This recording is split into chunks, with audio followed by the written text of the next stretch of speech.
Tac.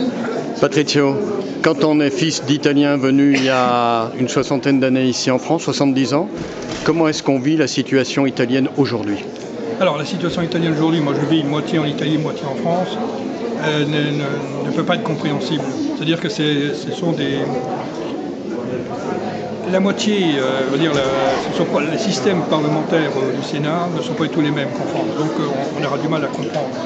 Si on mettait le même nombre de voix qu'en France, aujourd'hui en Italie, il y aurait un barrage.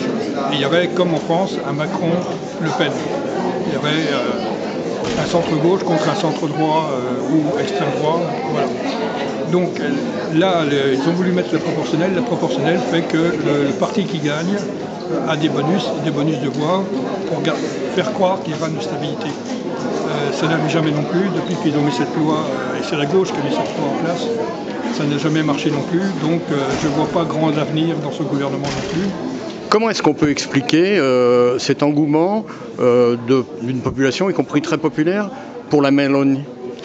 Alors, ce sont des voix, comme pour Le Pen, ce sont des voix surtout ouvrières, et ce sont des voix de contestation. La preuve, c'est que Meloni a gagné 20% de voix, et la sinistre? Non, et s'appelle notre ami de la droite de la Lega a perdu également énormément de voix. Matteo Salvini. Salvini a fait moins de 10% de voix.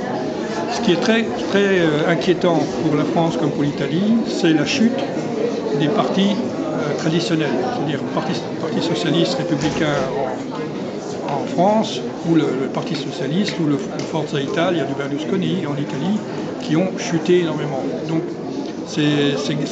moi, ce qui me préoccupe le plus, c'est la chute de ces piliers de la démocratie. Est-ce qu'on peut penser que c'est une préfiguration de ce qui pourrait se passer en France 2027? Oui, parce que c'est le populisme et les médias, nous, ce qu'on fait aujourd'hui, les réseaux sociaux qui vont définir maintenant plus la politique que les adhérents ou les militants ou les vraies personnes qui s'intéressent